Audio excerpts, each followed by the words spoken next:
I stared at my sister across the cafe table, watching her lips move as she made her pitch. The afternoon light caught the diamond bracelet on her wrist, the one I'd given her for her birthday in my first life, back when I still believed blood meant loyalty. Come on, Emma, Sarah said, her voice dripping with false sweetness. It's just temporary. You know how hard it is to get an EIN approved quickly, and I have this amazing opportunity. The supplier needs the tax paperwork by Friday, or the deal falls through. I took a slow sip of my coffee, letting the silence stretch. In my first life, this moment had never happened. Sarah hadn't needed to ask permission for anything. She'd simply taken my clients, my reputation, my freedom, everything. But this wasn't my first life. What kind of business? I asked, even though I knew. God, did I know. Luxury import-export, she said, eyes bright with barely concealed greed. High-end fashion accessories from Italy. The margins are incredible, Emma. I could make 6 figures in the first year alone. 6 figures in debt was more like it. 6 figures that would eventually become 7, then 8. As she cut corners, dodged taxes, and ran the business into the ground while living like a queen. In my first life, she'd done it all under a network of shell companies and fake names. When the IRS finally caught up to her, she'd burned it all down and walked away clean. After pinning everything on me? I don't know, Sarah. I let doubt creep into my voice, playing the role she expected. The naive older sister. The eternal pushover. Please. She reached across the table, grabbing my hand. Her fingers were cold despite the warm day. You're the only one I can trust with this. Mom and Dad would ask too many questions, and you know how they are about business ventures. Trust. The word tasted like ashes in my mouth. In my first life, I died in a county jail cell awaiting trial for tax fraud I didn't commit. The prosecution had a mountain of evidence, all of it pointing to businesses I'd never heard of, transactions I'd never made, debts I'd never incurred, but they were all linked to my legitimate business, connected through a web Sarah had spent years weaving. She'd visited me once before the end, sat across from me in that dingy visiting room, tears streaming down her face as she told me how sorry she was, how she wished she could help. But she couldn't afford a lawyer. How Mom and Dad were so disappointed they couldn't even talk about me anymore. I'd believed those tears. Right up until the guard found me on the floor of my cell, my heart giving out from the stress and the shame and the hopelessness of it all. 43 years old and dying in a jail cell for crimes my baby sister committed. The last thing I saw was her face in my mind, crying those crocodile tears. Then I woke up in my apartment 5 years earlier, my phone alarm blaring with a ringtone I hadn't used in half a decade. I'd laid there for 3 hours, staring at the ceiling, my mind racing through possibilities. Time travel, coma dream, psychotic break, but my body knew the truth. I was 38 again, 5 years before everything went to hell. 5 years before Sarah's first business opportunity. The universe had given me a gift, a second chance. I wasn't going to waste it. Okay, I said now, watching Sarah's face light up with triumph. I'll help you. Really? Oh my God, Emma, thank you. She squeezed my hand hard enough to hurt. You're the best sister ever. I swear I'll pay you back for this. When my business takes off, I'll... Just promise me one thing, I interrupted. Anything. Promise me you'll be careful, that you'll do everything by the book, no shortcuts. She laughed, and the sound made my skin crawl because I knew that laugh. That was the laugh she'd make later when she thought she was so clever, so untouchable. Of course, she said. I'm not stupid. Emma, I know how important it is to stay legitimate. Liar. But I smiled and nodded and pulled out my phone to send her the information she needed. My employer identification number, the key to everything. The drive home was a blur. My hands shook on the steering wheel as I replayed the conversation, second-guessing myself. Was I really doing this? Was I really going to let her hang herself with the rope I was providing? Yes, I was. Because I remembered everything, every detail of how she'd destroyed me. It started small in my first life. A client here, a contract there. Sarah had been so charming, so enthusiastic about my success.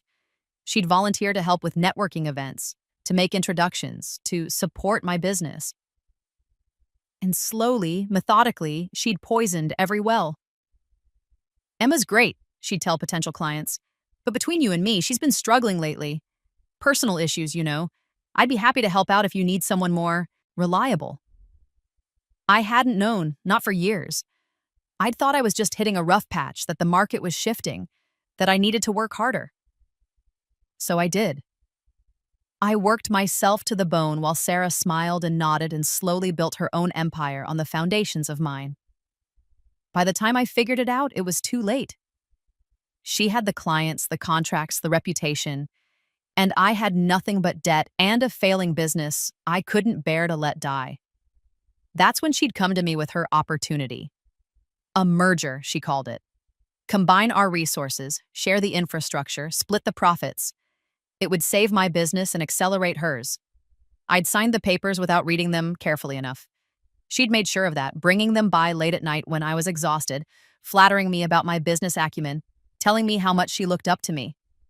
The papers gave her power of attorney over business decisions, access to my accounts, authority to sign contracts in my name. She'd bled me dry within 6 months, then vanished into her shell company network, leaving me holding the bag for millions in fraudulent transactions. And when the IRS came knocking, every trail led back to me. My lawyer had been sympathetic, but realistic. The evidence is overwhelming, Emma. Every business registration, every tax filing, every fraudulent claim, it's all in your name. Unless you can prove someone else had access and intent. But I couldn't prove anything.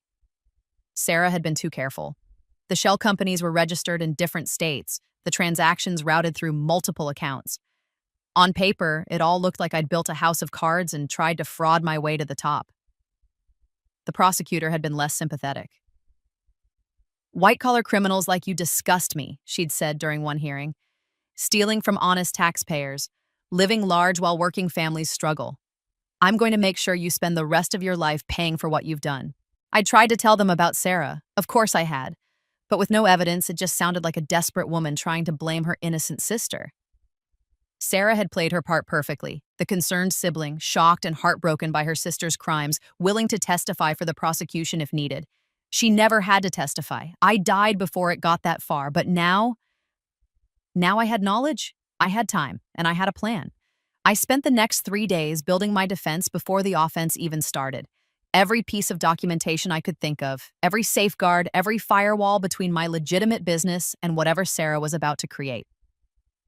First, I officially registered my own business under my EIN, Emma Chen Consulting, specializing in financial advisory services, legitimate, clean, with meticulous records from day one. I opened a business account, got proper insurance, filed all the right paperwork, everything by the book. Second, I documented the conversation with Sarah. Not just notes, I wrote a detailed email to my lawyer, a different lawyer this time, someone Sarah had never met, explaining that I was allowing my sister temporary use of my EIN for her import-export business. I made it clear that I was not involved in her business operations, had no ownership stake, and would not be participating in any capacity beyond providing the tax identification number. Just to be safe, I told my lawyer, Marcus Chen, no relation, though we joked about it. Family business can get complicated. Marcus was sharp, cynical, and had zero tolerance for nonsense. Perfect for what I needed. "Emma, I have to advise against this," he said, looking at me over his desk. "An IN isn't something you lend out like a cup of sugar. If she does anything questionable, the IRS is going to come looking for you first." "I know, my dad. That's why I'm documenting everything. I just want to help my sister, but I want to protect myself too." He'd made me sign an acknowledgement that I was proceeding against legal advice, then helped me set up a paper trail that would make the Library of Congress jealous. Every email to Sarah went through him first, every text message was screenshotted and backed up, every interaction documented, timestamped, and filed. "You really don't trust her, do you?" Marcus asked after the 3rd day of this. "I trust her to be exactly who she is," I replied, which was true enough. Third, I kept my distance from Sarah's business. When she'd text asking for advice, I'd redirect her to professional consultants. When she'd invite me to meet with suppliers, I'd decline politely. When she'd try to put my name on any paperwork beyond the EIN, I'd refuse and document the refusal. I thought you wanted to help, she complained after I turned down signing off on her first major import contract. I gave you my EIN, I reminded her. That's the help you asked for. The rest is your business, Sarah. Your vision, your success. Wouldn't want to take that away from you. Her smile had faltered for just a moment. In my first life, she'd loved having me involved. It made it easier to blur the lines, to make me complicit. But she recovered quickly. You're right, she said. This is my baby. I should own it completely. Oh, you will, I thought. You definitely will. Sarah's business launched with the kind of flash and spectacle she'd always loved. She rented a warehouse space in the industrial district, threw a massive opening party, and started posting on social media about her entrepreneurial journey. I went to the party, watched her hold court in a designer dress I knew she couldn't afford yet, talking about her vision and her passion for bringing European elegance to American markets. Your sister's really something, one of the guests said to me, a woman I vaguely recognized from the local business association. You must be so proud. I am, I said, the lie smooth as silk. She's worked so hard for this. What I didn't say, she's going to work even harder at destroying it because I knew what was coming. I'd lived through it once already, from the other side. Sarah's business model was fundamentally flawed. She was importing luxury goods, handbags, scarves, jewelry, but she was cutting corners everywhere. Cheap shipping to save money, even though it meant damaged products. Minimal quality control because inspections cost too much. And worst of all, she was underreporting the value of imports to dodge customs duties and taxes. In my first life, she'd gotten away with it for 3 years before the hammer fell. By then, she'd built such a complicated web of shell companies and fraudulent transactions that when investigators tried to trace it, the easiest target was me, the legitimate business owner she'd been funneling everything through. This time, there was no web. There was just Sarah, operating under my EIN, but with none of my protective infrastructure. Every corner she cut, every tax she dodged, every fraudulent claim she made, it was all tied directly to her operations, not mine. And I was documenting everything. How's business? I'd ask when we met for our monthly sister dinners. Mom insisted we stay close, and I played along. Amazing, she'd gush, showing me photos of her latest inventory.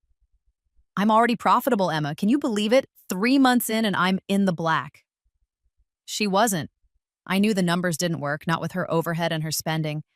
But she was good at making it look successful, at least on the surface. That's wonderful, I'd say. Are you keeping good records? For tax season? She'd wave a hand dismissively. I have an accountant. She didn't. She had QuickBooks and a prayer, the same as last time. But I'd nod and smile and make small talk about family gossip while mentally calculating how deep a hole she was digging. 6 months in, she started missing payments on her warehouse lease. I knew because the landlord called me. My EIN was on file, after all. I'm not involved in that business, I told him politely. You'll need to speak with Sarah Chen directly. She's the operator. But your tax ID is being used with my permission for her sole proprietorship. All business operations, contracts, and liabilities are hers. If you need documentation of that arrangement, I can have my lawyer send it over. He'd grumbled but backed off. I sent the documentation anyway, just to be safe. Added it to the growing file Marcus was maintaining. Your sister is sinking, Marcus observed during one of our meetings. You know that, right? I know. And you're just going to watch? I looked him in the eye. I gave her an opportunity. What she does with it is her choice. He studied me for a long moment, then nodded slowly. Make sure you keep documenting everything. Always. The first year passed in a strange sort of slow-motion disaster. I watched Sarah make every mistake I knew she'd make, following the same pattern as my first life, but without the safety net of my involvement. She expanded too fast, taking on debt she couldn't service. She hired friends instead of qualified employees, leading to costly mistakes and theft. She continued underreporting her imports, building up a massive customs duty liability she didn't even realize existed. And through it all, she posted on social media about her success, the exotic trips to meet suppliers, financed with business credit she'd never repay. The designer wardrobe, marked as business expenses even though she wore them clubbing. The luxury car, leased under the business for the tax deduction. Sarah's doing so well, Mom said during a family dinner. You should see her new apartment, Emma, right in the heart of downtown, floor-to-ceiling windows. Sounds expensive, I said mildly. She can afford it, Mom said, a hint of defensiveness in her tone. Her business is thriving. Netta was quieter, but I caught him watching Sarah with a slight frown. He'd built his own business from nothing, the hard way. He knew what real success looked like, and this wasn't it. How's your business, Emma? He asked, changing the subject. Steady, I said, by growing slowly but sustainably. I'm being conservative with expenses, making sure I have a solid foundation before I expand. Sarah laughed, the sound just slightly too loud. That's so like you, Emma, always playing it safe. Sometimes you have to take risks to really succeed.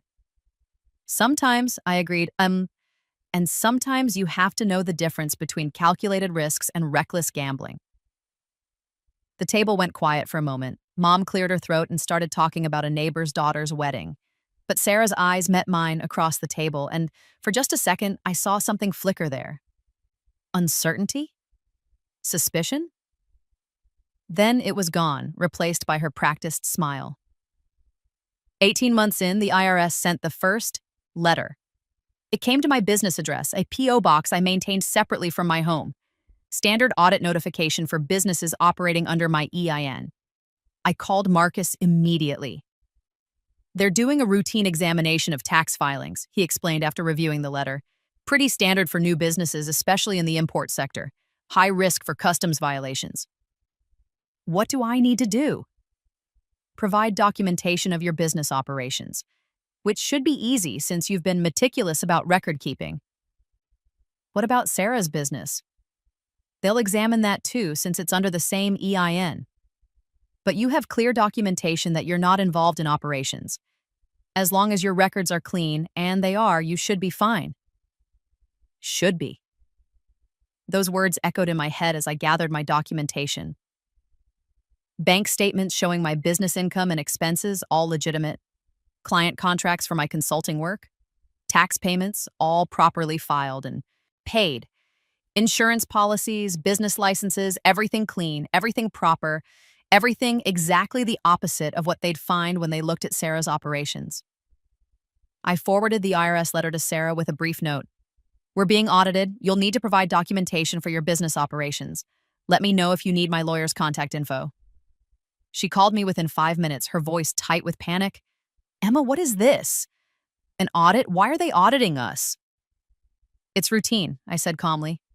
New businesses get examined sometimes, especially in high-risk sectors like import-export. Just gather your records and you'll be fine. What records? My heart rate picked up, but I kept my voice steady. Your business records, income statements, expense reports, import documentation, customs declarations, tax payments, everything related to your business operations. Silence on the other end. Then, I have most of that. Most? I mean, I have records. They might not be completely organized. They were going to be a disaster. I knew they would be. Because Sarah had never been good with organization, and she'd been too busy living the lifestyle to bother with tedious things like accurate bookkeeping. You should probably hire an accountant, I suggested. A good one. The IRS takes these audits seriously. Can't you help me? You're good with this stuff. Sarah, I'm not involved in your business, remember? You wanted to own it completely. Your vision, your success. I could almost hear her grinding her teeth. Right, okay, I'll figure it out. She hung up without saying goodbye. I sat there for a moment, phone in hand, waiting for the guilt to come. The sisterly concern, the urge to help. But all I felt was a cold satisfaction. The trap was springing. The next few months were a masterclass in watching someone self-destruct. Sarah hired an accountant, A cheap one she found online, not the professional firm she needed. He quit after 2 weeks when he realized the scope of the disaster he'd walked into. She hired a tax attorney. Again, the budget option. He lasted a month before strongly advising her to seek specialized counsel and removing himself from the case. Meanwhile, the IRS investigation expanded. What started as a routine audit became a full examination when they discovered the discrepancies in her import declarations, tens of thousands of dollars in undeclared customs duties, fraudulent business expense deductions, personal expenses disguised as business costs, and it was all tied to my EIN. But here's what they also found. My business. Clean, legitimate, properly documented, Emma Chen Consulting. Every transaction traceable, every deduction justified, every tax payment made on time. 2 businesses, 1 EIN, but only one of them was operating legally. The IRS agent assigned to the case called me in for an interview. Her name was Janet Morrison, and she had the kind of tired eyes that said she'd seen every scam in the book. "Ms. Chen," she began, sitting across from me in a sterile conference room, "can you explain why there are 2 separate business entities operating under your EIN?" "There's only one business entity," I corrected gently. "My business, Emma Chen Consulting. My sister Sarah is operating a sole proprietorship using my EIN with my permission, but it's her business, not mine." Janet's eyebrows rose slightly. "That's unusual." "Family helping family," I said with a shrug. "I gave her my EIN when she was starting out to save her time on the application process. I didn't realize she'd use it for so long." "Are you involved in her business operations at all?" "No, ma'am. I have documentation confirming that." I slid a folder across the table. Email correspondence with my attorney establishing the boundaries of our arrangement. Screenshots of conversations where I declined involvement in operational decisions. Copies of contracts and agreements I refused to sign. My business operates completely independently from hers. Janet paged through the documentation, her expression unreadable. "This is very thorough." I believed in being careful. I wanted to help my sister, but I also wanted to protect my own business interests. "Smart." She made a note. "And you're aware of the discrepancies we found in the business operating as Sarah Chen Luxury Imports?" "I've become aware, yes. Sarah mentioned the audit was expanding." "It's beyond an audit at this point, Ms. Chen. We're looking at potential fraud charges. Significant customs violations. Tax evasion, the amount involved is substantial." I let my eyes widen slightly, playing the concerned sister. I had no idea it was that serious. "Given your documentation and the clear separation you maintained, I don't believe you were involved." Janet closed her folder. "But I need to be direct with you. Your sister is in serious trouble. The evidence suggests systematic fraud over an extended period. The penalties and back taxes could be in the millions." Millions. The same amount I'd been charged with in my first life. The cosmic justice of it almost made me smile, but I kept my expression appropriately somber. "Is there anything I can do to help?" I asked. "Cooperate fully with the investigation. Provide any additional documentation we request, and—" She paused, seeming to choose her words carefully. "You might want to encourage your sister to get proper legal representation. The kind that specializes in federal tax fraud cases." "I will, thank you." As I left the building, my phone buzzed. Sarah. "Emma, we need to talk, now." We met at the same cafe where this all started. Full circle. Sarah looked terrible. Her hair was unwashed, pulled back in a messy ponytail. No makeup, dark circles under her eyes. The designer wardrobe replaced with yoga pants and an oversized sweatshirt. "They're saying I owe $3 million, she said before I'd even sat down. $3 million, Emma, in taxes and penalties and customs duties, and I don't have $3 million. I don't have $300,000. I'm negative. I'm drowning." I ordered a coffee and waited. "You have to help me," she continued, her voice cracking. "You're my sister. Family helps family, right? That's what you always say." "I gave you my EIN," I said quietly. "That was the help you asked for." I need more than that.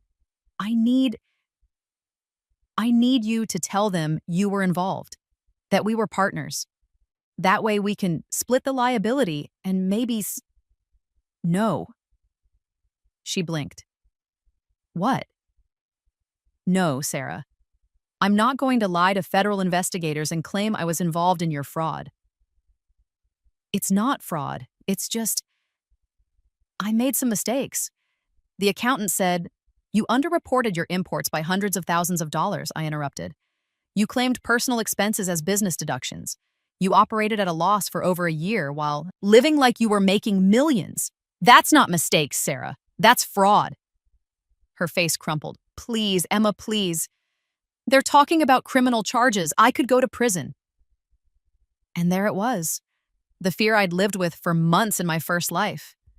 The terror of losing everything, of being caged, of dying alone in a cell while the real criminal walked free. "You should have thought about that before you decided to build your business on lies," I said. "What is wrong with you?" Her voice rose, drawing looks from other patrons. "Why are you being so cold? This is your EIN. You're involved whether you like it or not." "Actually, I'm not." I pulled out my phone and opened my documentation folder.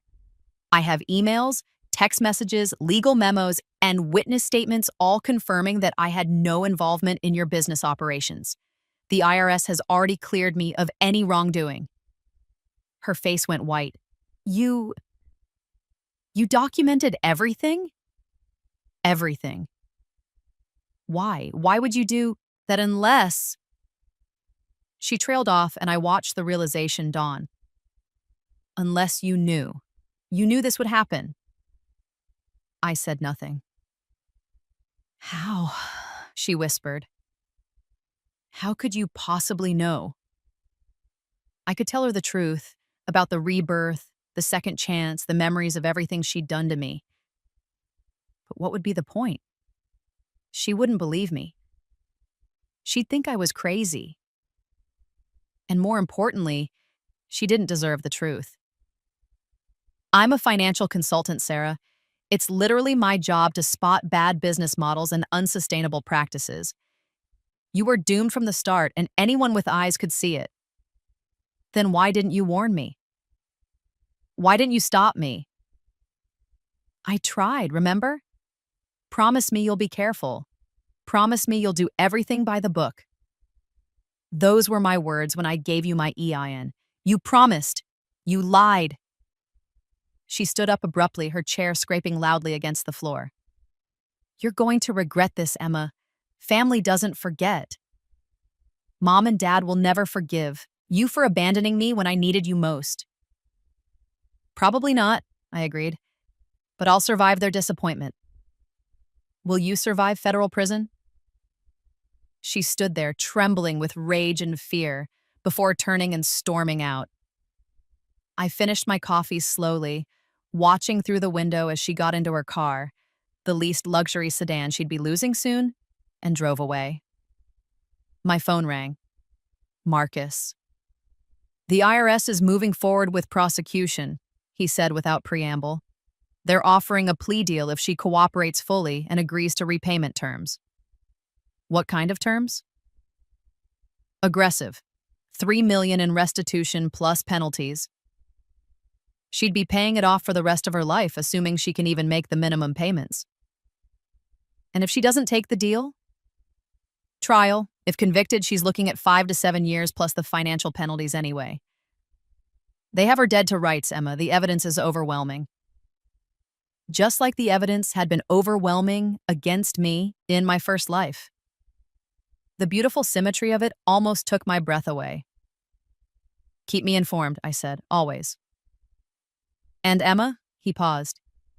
I don't know what happened between you and your sister, and I don't need to know. But I've been doing this a long time, and I've never seen someone prepare this thoroughly for a betrayal they hadn't even experienced yet. Whatever your reasons, I hope it's worth it.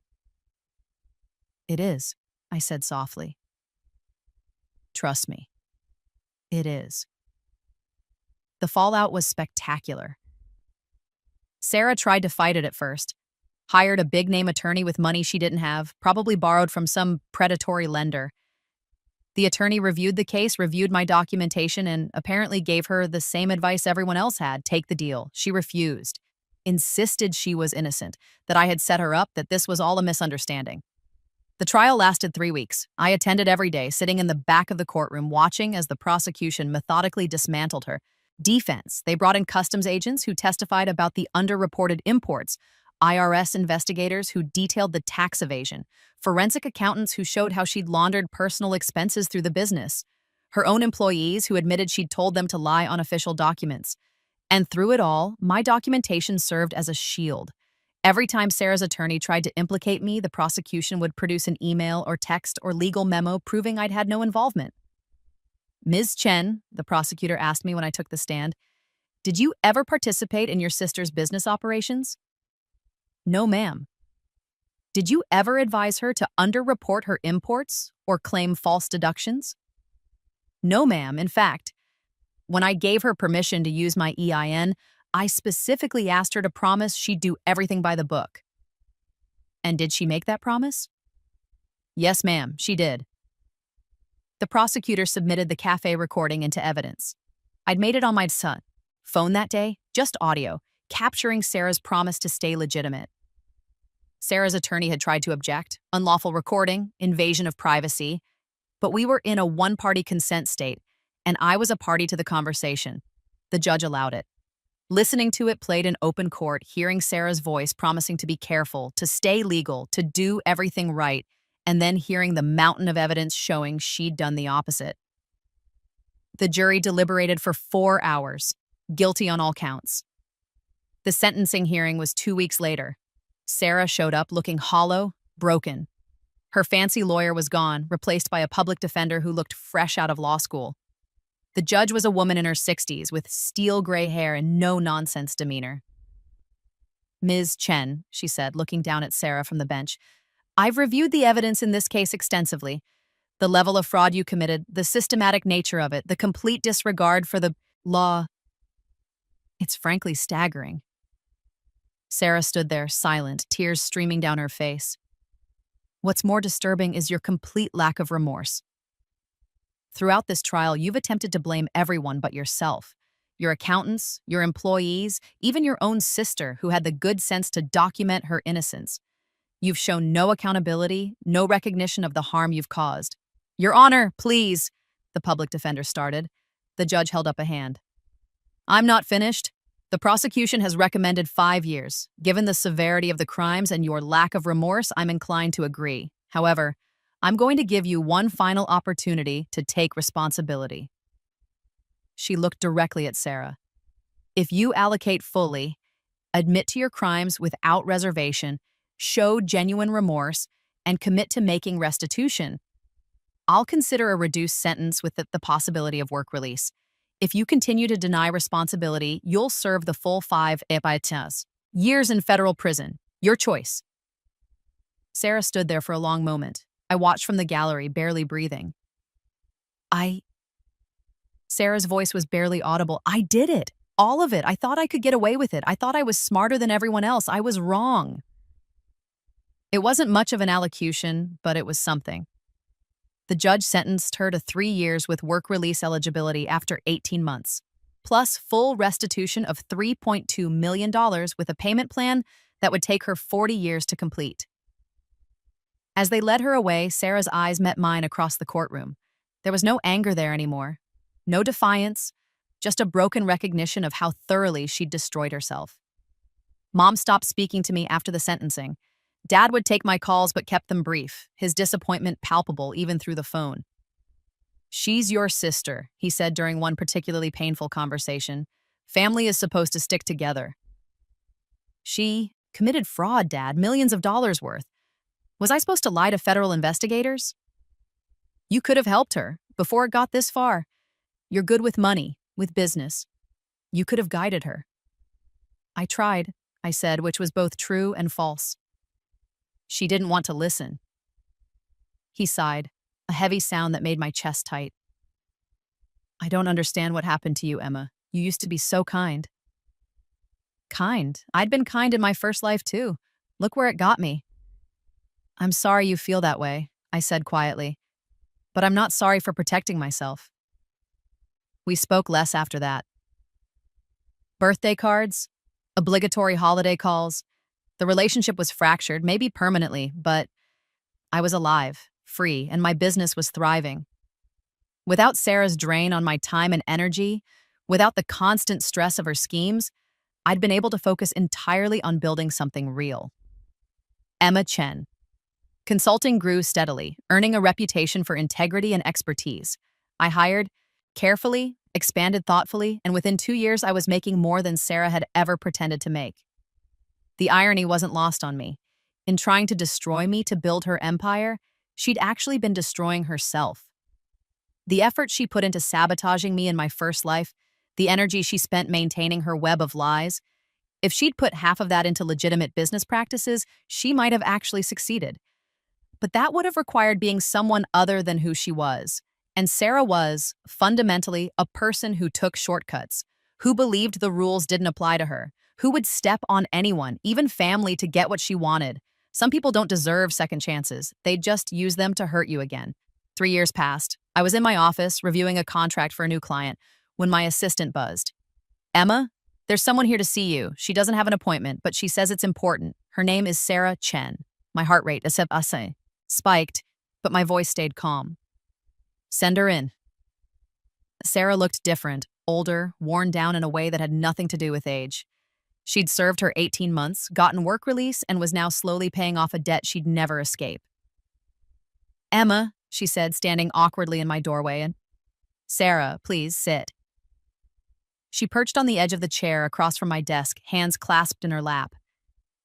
I know you probably don't want to see me. What do you need? I'm not here to ask for anything, she said quickly. I wanted you to know. I figured it out. Figured what out? Why you documented everything. Why you were so prepared. She looked up at me, and her eyes were clear, sober. It's because I did it to you, isn't it? In some other version of events, some other timeline. I destroyed you, and somehow you knew. You knew what I was capable of because I'd already done it. I kept my expression neutral. That's quite a theory. I had a lot of time to think in prison, she continued, about how impossibly prepared you were, how you knew exactly what to protect yourself from before I'd even done anything wrong. The only explanation that makes sense is that I'd already done it, that you'd already lived through me betraying you. And why would you think that's even possible? She smiled, but it was sad. Because I would have done it again. In this timeline, whatever. If you'd let me get close enough, if you'd been involved in my business the way I tried to make you be, I would have done exactly what you were protecting yourself from. I know I would have.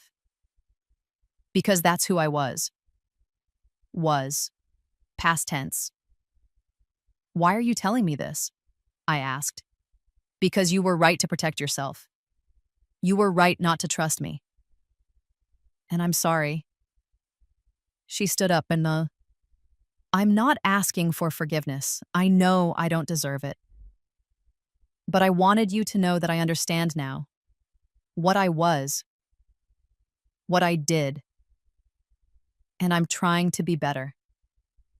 She turned to leave. Sarah called. She stopped, looked back. Are you better? I'm trying, she said simply. Every day I'm trying. That's all I can do. After she left, I sat at my desk for a long time staring at nothing. In my first life, I'd died hating her. Died with that hatred burning in my heart, a poison that consumed everything else. This time, I'd gotten my revenge. I'd watched her fall into the same trap she'd set for me, suffered the same consequences she'd forced on me. Justice, cosmic and complete. So, why did I feel hollow? Maybe because revenge, however satisfying, doesn't actually heal anything. It just balances the scales. An eye for an eye until everyone's blind. Or maybe because I'd realized something Sarah said was true. In that first life, she'd destroyed me because I let her close. because I trusted her, because I loved her despite everything.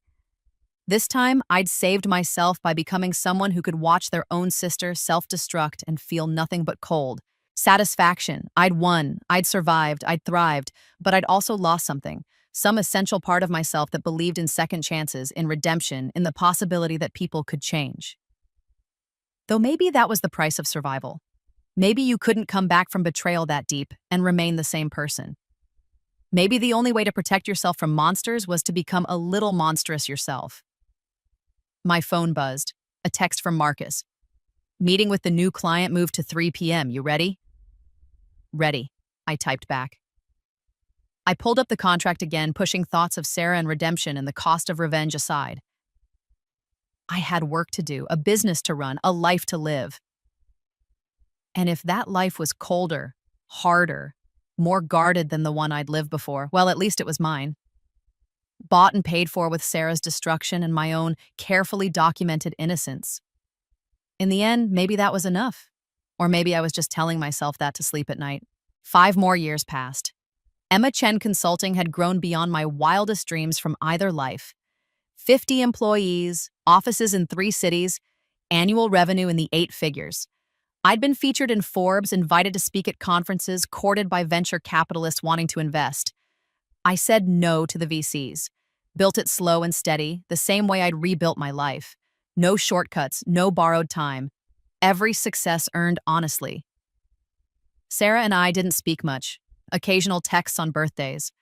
A brief conversation at Dad's funeral 2 years ago, both of us too grief-stricken to do more than acknowledge each other's presence. Mom had softened slightly, especially after Dad died. She'd called me crying one night, admitting she'd been too hard on me, that she understood I'd been protecting myself, that she just wished things had been different.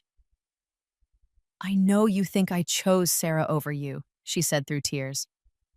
But I was just trying to hold our family together. I failed. I failed both of you. You didn't fail, Mom, I'd told her, and meant it. Some things just can't be held together. Some breaks are permanent. Sarah had finished her work release and was working 2 jobs. One as a bookkeeper for a small accounting firm, one as a weekend manager at a retail store. Every spare dollar went to her restitution payments. She lived in a tiny studio apartment, drove a 15-year-old Honda, wore thrift store clothes. I knew all this because Mom told me. Not because I asked, but because she seemed to need me to know, to understand that Sarah was paying her debt quite literally. She asks about you sometimes, Mom said during one of our calls. She's proud of what you've built. She told me that. That's nice, I said, non-committal. Do you ever think about, reconciliation? Did I? Sometimes late at night, I'd wonder what it would be like to have a sister again. To have family beyond my aging mother and the employees who depended on me. But then, I'd remember dying in that cell, the cold concrete, the fluorescent lights, the absolute certainty that I'd been destroyed by someone who was supposed to love me, and I'd think, no. Some bridges, once burned, should stay ash. Maybe someday, I told Mom, which was kinder than the truth. Then came the day that changed everything. I was at a conference in Chicago giving a keynote speech about ethical business practices. The irony of that wasn't lost on me, the woman who'd methodically documented her sister's destruction and talking about ethics. But I'd earned the right to speak on it. I'd built my business honestly. I'd refused shortcuts even when they were offered. I'd proven that you could succeed without compromising your integrity. Even if the method I'd used to protect that integrity was morally complicated. After my speech during the networking reception, a woman approached me. Late 50s, expensive suit, the kind of presence that commanded attention. Emma Chen, she said, offering her hand. I'm Diane Morrison. That was an excellent speech. Morrison. The name tickled something in my memory. Thank you, I said, shaking her hand. Morrison, are you related to Janet Morrison, the IRS investigator? She smiled. My sister, she's the one who told me about you, actually. Said you were one of the most thoroughly prepared witnesses she'd ever encountered. That you documented a fraud scheme before it even happened. My blood ran cold. I'm not sure I'd phrase it that way. No? How would you phrase it? I studied her carefully. This felt like a test. I protected my business interests while allowing a family member to pursue their entrepreneurial goals. The fact that those goals turned out to be fraudulent wasn't something I caused or could have prevented. But you knew, Diane said softly. Didn't you? You knew exactly what would happen.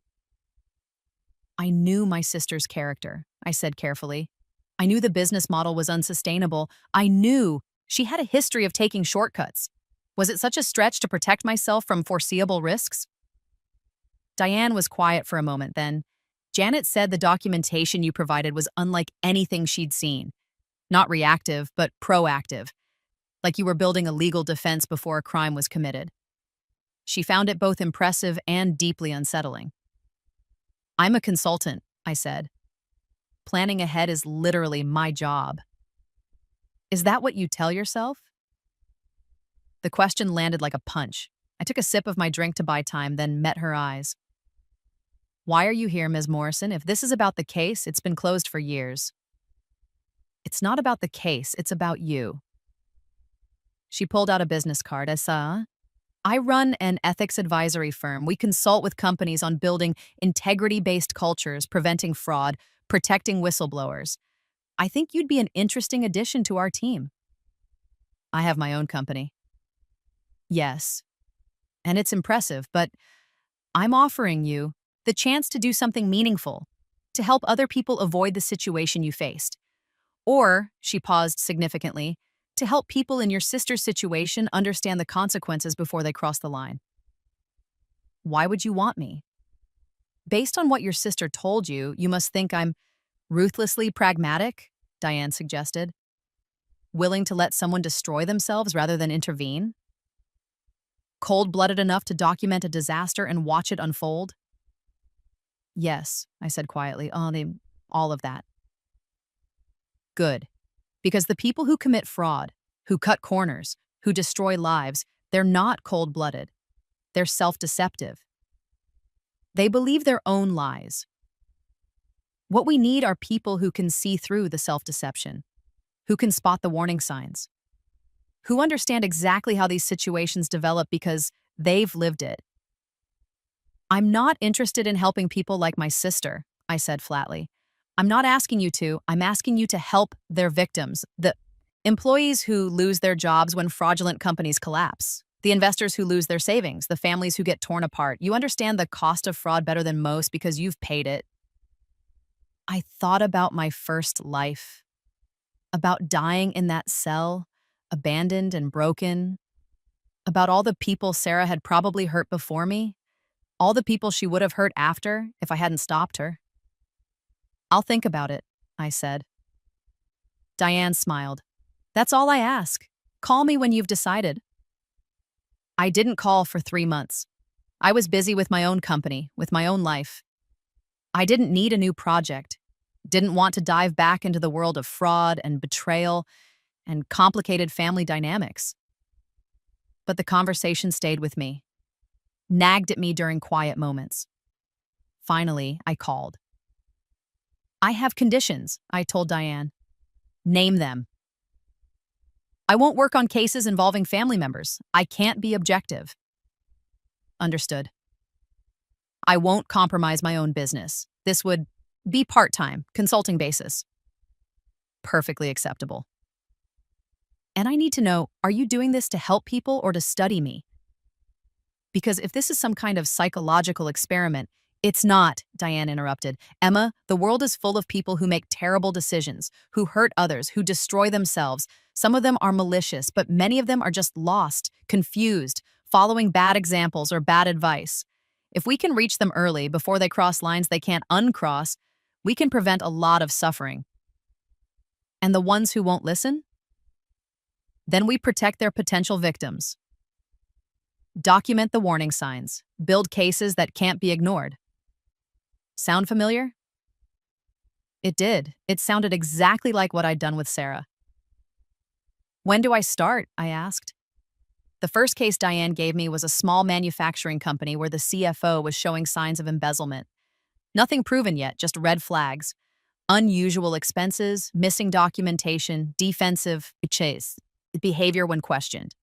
I met with the company's CEO, a man in his 60s who'd built the business from nothing and couldn't believe his trusted lieutenant might betray him. "Tom's been with me for 15 years, he said. "He's like family." Those words made something twist in my chest. "That's often when it's hardest to see," I said gently. "When you trust someone, you don't want to believe they'd hurt you." "But Tom wouldn't—" "Let me look at the records," I interrupted. "If I'm wrong, you've wasted a consulting fee. If I'm right, I can help you protect your company before it's too late." He agreed reluctantly. It took me 3 days to find the pattern. Tom was skimming, had been for years. Small amounts carefully hidden, but there. Probably close to 500,000 stolen over time. When I presented my findings to the CEO, he broke down. How could he do this, after everything I've done for him? I didn't have a good answer. How could Sarah have done it to me? How could anyone betray someone who trusted them? Some people, I said carefully, convince themselves they deserve it, that they're underpaid, underappreciated, entitled to more. They tell themselves stories until they believe them. What should I do? That depends on what you want. You could report him, prosecute, try to recover the money. Or you could fire him quietly, avoid the publicity. Or you could confront him, demand restitution, give him a chance to make it right. What would you do? I thought about Sarah, about the choice I'd made. I'd document everything, protect myself legally, and then I'd make sure he faced consequences. Not out of revenge, but because people who get away with it once will do it again, to someone else. The kindest thing you can do is stop him now. The CEO fired Tom, reported him to the authorities, and recovered most of the stolen money. Tom took a plea deal, served 18 months, and came out ruined. And I felt nothing. No satisfaction, no guilt, just a cold recognition that this was how it worked. Actions had consequences, betrayal had costs. I was good at this job, maybe because I understood it too well. Over the next 2 years, I consulted on dozens of cases. Embezzlement, fraud, corporate espionage, internal sabotage. Every one of them a betrayal, a trusted person destroying trust. Some of the perpetrators reminded me of Sarah, arrogant, self-deceptive, convinced of their own cleverness. Those were easy. I had no sympathy for them. Others were different. Desperate people making terrible choices, single parents stealing to feed their kids, addicts embezzling to fund their habits. People who'd made one bad decision and then compounded it with more bad decisions until they couldn't see a way out. Those were harder. "You can't save everyone," Diane told me after I agonized over a case involving a young accountant who'd started stealing to cover gambling debts. "Some people won't accept help until they hit a bucket bottom. All you can do is protect the innocent." "I know," I said. It just feels incomplete, like I'm just documenting disasters, not preventing them." You are preventing them. For the next victim, the next company. Every fraud you expose, every scheme you unravel, that's one less person who gets destroyed the way you were. The way I was. Past tense, like that Emma no longer existed. Maybe she didn't. Maybe I'd left her behind in that jail cell in another timeline, another life. Year 8 since my rebirth. I was in my office, late evening, reviewing case files when my phone rang. "Mom." "Emma, honey, I need you to come to the hospital." My heart dropped. "What happened? Are you okay?" "I'm fine. It's Sarah. She collapsed at work. They're running tests, but they think it might be her heart. Can you come?" I stared at my desk at the case files spread across it. Stories of betrayal and consequences, justice served. "I'll be there in 20 minutes, I heard myself say. Sarah looked small in the hospital bed, hooked up to monitors, IV in her arm, face pale. She was only 46, but she looked 60. 8 years of hard living, hard work, and the weight of her debt had aged her prematurely. Mom was in the chair beside the bed, holding Sarah's hand. She looked up when I came in. "Thank you for coming," she whispered. I nodded, staying near the door. What did the doctors say?" stress-induced cardiomyopathy. Her heart it's weak from years of stress and overwork. They say she needs to slow down, reduce her workload, but she couldn't, not with the restitution payments hanging over her head. If she reduced her work hours, she'd default on her payment plan. If she defaulted, she'd violate the terms of her sentencing agreement. The trap was still springing 8 years later, still grinding her down. Emma, Sarah's voice, weak and raspy. I moved closer to the bed. I'm here. I'm sorry, she whispered. For everything. I know I already said it, but I need you to know. I understand what I did to you now. Not just the fraud, but I destroyed our relationship. I destroyed our family for money, for status, for things that don't matter. Sarah, let me finish, she interrupted, then had to pause to catch her breath. You were right about everything. About me, about my business model, about the consequences. You tried to warn me and I didn't listen because I thought I was smarter than everyone else. Smarter than you. She laughed, a bitter sound that turned into a cough. Turns out you were the smart one. You built something real, something that lasts. And I built a house of cards that buried me when it fell. I didn't know what to say. Part of me wanted to gloat, to remind her that this was exactly what she deserved, but looking at her, broken and defeated, hooked up to machines, revenge was supposed to feel better than this. The doctor says you need to reduce your stress, I said instead. I can't. The payments, how much do you still owe? $2.1 million I've been paying for 8 years and I've barely made a dent. The interest, the penalties, she closed her eyes. I'll die before I pay it off. Literally, apparently. I thought about the money sitting in my business accounts, the success I'd built, the resources I had access to. I could pay off her debt.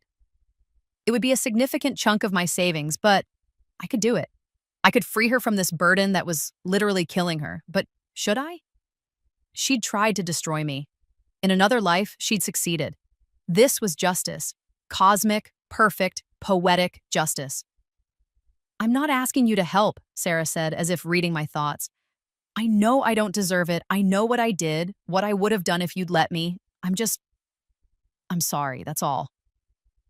Mom was watching me with hopeful eyes, wanting me to be the hero, to save my sister, to rebuild our family. And I was back to that fundamental question. What was I willing to sacrifice for revenge, for justice? In my first life, I'd sacrificed everything and gotten nothing. This time, I'd gotten everything and sacrificed what? My capacity for mercy, for forgiveness, for family? I need to think, I said. Sarah nodded, unsurprised. I understand. I left the hospital and drove aimlessly, thinking. I called Diane at midnight. I need advice tonight, I said. Shoot. I explained the situation. Sarah's debt, her failing health, my ability to help. Do you want to help her? Diane asked when I finished. I don't know. Part of me does. Part of me wants to watch her suffer the way I suffered. But you didn't suffer, Diane pointed out. Not this time around. You protected yourself. You won. Exactly. So why doesn't it feel like winning? Silence on the other end. Then, what would it take for it to feel like winning? What would satisfy you? I thought about that. Really thought about it. Don't know if anything can, I admitted. Because the things she took from me in my first life, my freedom, my dignity, my life, I can't get that back. It's gone. This whole second chance is just, I'm living a different life. And in this life, she's the one who's suffering. And that should make you happy. It should, but it doesn't. Why not? Because I struggled for words. Because I've spent 8 years watching people destroy themselves, watching families torn apart, lives ruined, futures obliterated. And at first it was satisfying because I thought of Sarah. Every fraudster I helped catch, that was Sarah paying. Every embezzler who went to jail, that was justice for what she did to me. But most of them aren't Sarah. Most of them are just broken people making terrible choices. And I can help them or I can destroy them, but either way, all I'm doing is choosing who suffers. Emma, you can't save everyone. I know, but maybe I don't have to destroy everyone either. I went back to the hospital the next morning. Sarah was awake, Mom dozing in the chair. I'll pay off your debt, I said without preamble. Sarah's eyes went wide. What? No, Emma, you can't. I can and I will, but we're doing this my way. I pulled out a contract I drafted overnight. You're going to sign this. It says I'm paying off your IRS debt as a loan, not a gift. You'll pay me back interest-free over 30 years. Manageable payments you can actually afford while living a normal life. Emma, and you're going to work for me, part-time, as a consultant. You're going to help me prevent other people from making the mistakes you made. You're going to talk to CFOs who are tempted to embezzle, entrepreneurs who want to cut corners, people who think they're too smart to get caught. You're going to show them what the consequences actually look like. She stared at me, tears streaming down her face. Why? After everything I did? Because revenge is hollow, I interrupted. Because watching you suffer doesn't actually heal anything. Because maybe the best way to honor my second chance is to give you one too. I don't deserve it. Probably not. But I'm not doing this for you. I'm doing it for me. So I can stop being the person who watches her sister die and feels nothing. I held out a pen. So are you going to sign this or not? She signed with shaking hands. That was 2 years ago. Sarah works for me now, 3 days a week. She's good at it, surprisingly. When she talks to people on the edge of making terrible decisions, she doesn't lecture. She just tells them the truth. What it cost her, what she lost, how it felt to destroy her own life while thinking she was building it. Some of them listen, some don't. But the ones who do, they avoid the trap. They step back from the edge. They make better choices. And slowly, piece by piece, Sarah is paying me back. Not just the money, but something more important. She's becoming someone who helps instead of hurts, someone who builds instead of destroys. She'll never be the sister I had before. That relationship is gone, burned beyond recovery. But maybe we can be something new, colleagues, allies, people who understand each other's worst selves and choose to do better anyway. Mom is happier. Dad would have been proud, I think. And me, I still have nightmares sometimes about dying in that cell. Still wake up in a cold sweat, checking my surroundings to make sure I'm really here, really alive, really free. But I also wake up to a business I built honestly, a team I respect, and work that matters. I help people. I protect people. And I do it without destroying myself in the process. Is that redemption, forgiveness, justice? Maybe it's all three. Maybe it's none of them. Maybe it's just choosing every day to be someone who can live with themselves. And in the end, maybe that's enough. 10 years after my rebirth, I stood in front of a room full of business owners giving another keynote speech. People ask me how I spot fraud so early, I said, how I see the warning signs before anyone else. The truth is, I've lived it. I've watched someone I loved destroy themselves and nearly take me down with them. I've seen how betrayal works, how trust gets weaponized, as how people convince themselves that wrong is right. I paused, making eye contact with faces in the audience. But I've also learned something more important. Catching fraud isn't enough. Punishing wrongdoers isn't enough. If we really want to stop the cycle, we have to intervene earlier. We have to create environments where people don't feel tempted to cheat, where shortcuts aren't rewarded, where integrity isn't seen as weakness. Sarah was in the audience, sitting in the back row. We'd driven here together, prepared for this presentation together. After I finished, she'd give a workshop on recognizing the warning signs of fraud from the inside, what it feels like to start making compromises, how easy it is to rationalize, how quickly it spirals. None of us are immune to temptation, I continued. None of us are incapable of making terrible choices under the right circumstances. The question isn't whether you're a good person or a bad person. The question is, what systems do you have in place to catch yourself before you fall? Who do you trust to tell you the truth? And are you willing to listen? I saw Sarah wipe her eyes in the back row. My sister used to tell me I was too careful, I said. Too conservative, too afraid to take risks. And maybe she was right. But I'm still here, still building, still growing. Because I chose sustainable growth over spectacular collapse. The audience applauded. I stepped back and let Sarah take the podium. As she spoke, honest, raw, holding nothing back about her failures, I felt something shift in my chest. Not forgiveness, exactly, not trust, but something softer than the cold rage I'd carried. For so long. Maybe this was what healing looked like. Not forgetting, but choosing not to let the past define the future. Maybe this was what winning really meant. After the presentation, a young woman approached me. Mid-20s, nervous energy, clutching a business card. Ms. Chen, I'm Jennifer Park. I just wanted to say, your speech really resonated with me. I'm starting my own business and I've been feeling pressured to cut corners, to move faster than I'm comfortable with. But hearing you and your sister talk about the consequences, it made me realize I'd rather build slowly and build right. Smart choice, I said, smiling. Can I ask you something? How did you forgive her after what she did? I glanced at Sarah, who was talking to another attendee across the room. I'm not sure I have, I admitted. Forgiveness is complicated. But I decided that destroying her wouldn't heal me. And giving her a chance to do better wasn't about excusing what she did. It was about refusing to let her worst moments define both our lives forever.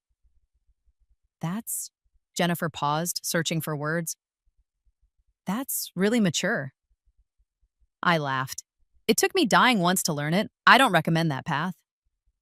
She looked confused, but I just smiled and handed her my card. If you need advice as you're building your business, reach out. I'm happy to help people who want to do it right. As I watched her walk away, I felt Sarah appear at my elbow. You did great, she said quietly. So did you. We stood there in comfortable silence, watching the crowd mingle and network.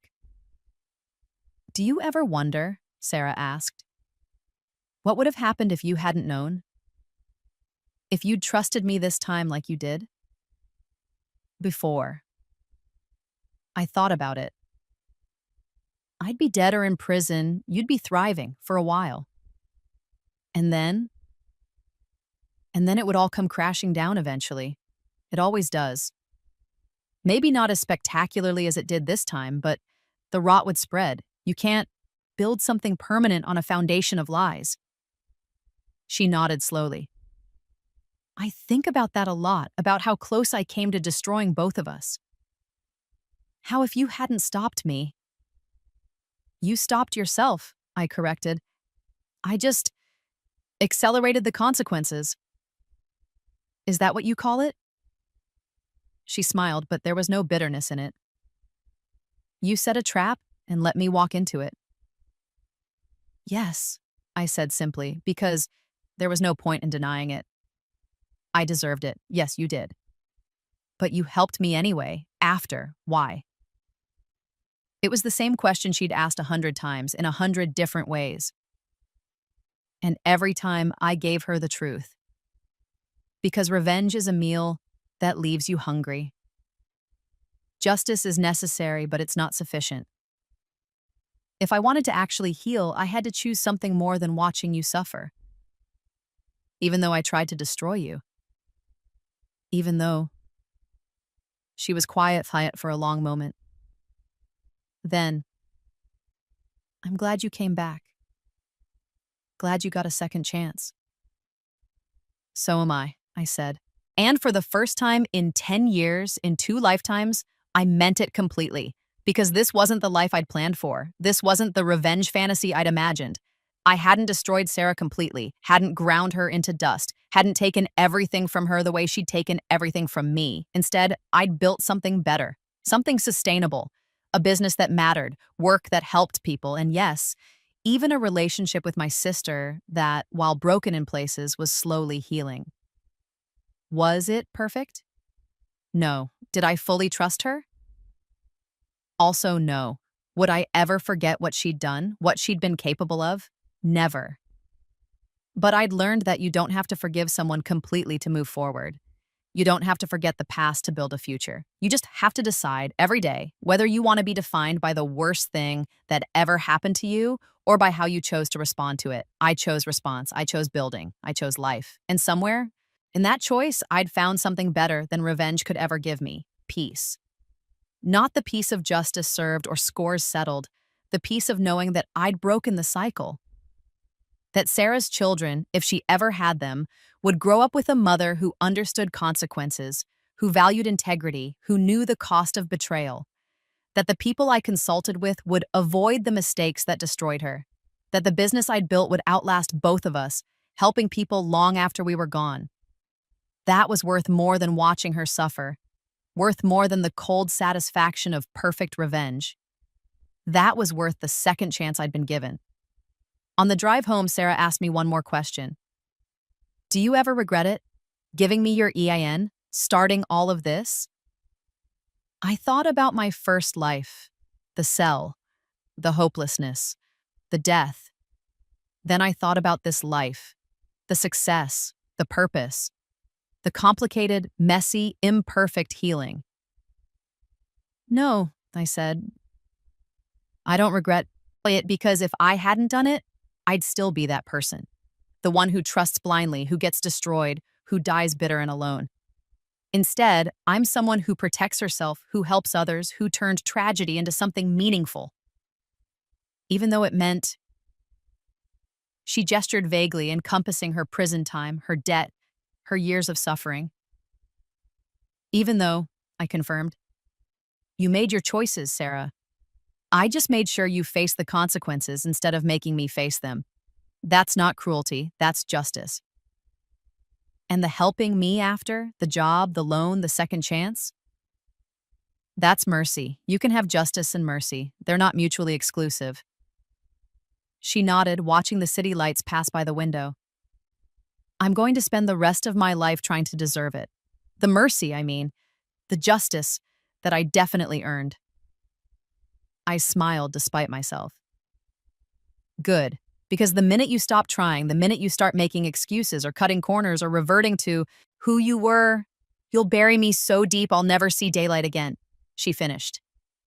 I know, I've seen you work, Emma. I know how thorough you are. It terrifies me, honestly. Good, I said again. Fear keeps us honest. We drove the rest of the way in silence. But it was a comfortable silence. The kind that comes from mutual understanding. She knew what she'd done.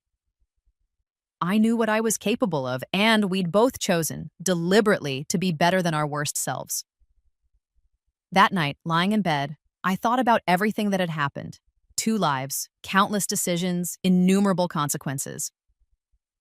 If I had to do it all again, would I make the same choices? Yes, without hesitation. Because this life, complicated and imperfect as it was mine. Earned That's honestly, crazy. built carefully, protected fiercely, and no one, not even my sister, could ever take that away from me again. Shut up, Tiny I Tim. closed Back my to eyes the and slept mines. peacefully with no nightmares, just dreams of the future I Welcome was to the still plane building, one phase. honest day at a time.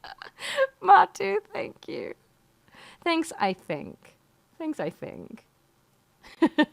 For your demo reel. Oh, God, if only. If only.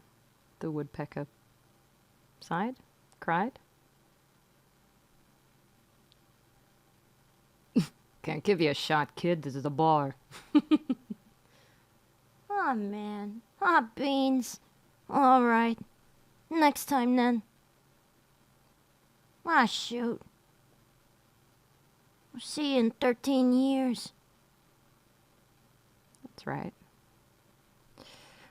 Asha! Hi. How are you? How you been? It's so nice to see you. Asha is my friend in the real world. My real friend in the real world. Amara Gaming? I normally lurk. I have a quick question if you're cool with that. I promise I'm not a bot or a creeper. All are welcome here.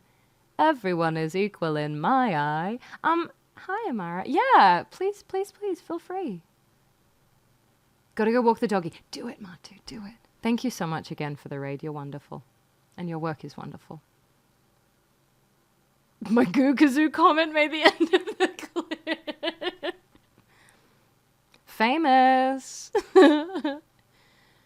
Hello, I have a very gay meme that made me temporarily stop breathing from laughing. Is there a Discord? You bet your bottom dollar there is. Would you like the piss cord or the dick sword? I'm feeling dick sword for you, Blue Skies. I'm feeling dick sword. I hope that's okay. Here it is. Smell you later, alligator. In a while, crocodile. What a great Blazing Saddles reference. Hi, Shackle. It's so good. I was in the supermarket. At the checkout, I put down 1 bread roll, 1 can of beans, and 1 toothbrush. The girl... Oh, no. I'm going to read it. The girl at the checkout said, "You must be single." I said, "How did you guess?" She said, "You're ugly as fuck." That's so rude. Oh, God. That's really good. Choosing not to question what this says about me. Don't think about it. Just go with it. Did I miss a Blazing... You did miss a Blazing Saddles reference. Yes. I said, everyone is equal in my eye. Do you have any advice on camera placement when you use an easel? I have some friends that wanted to watch my process. I'm trying to figure it out. A fellow lefty. Troubles. The woes. What was? Mine is top down because I paint in such a small scale. I have my easel is a laptop stand. So I am not a very good person to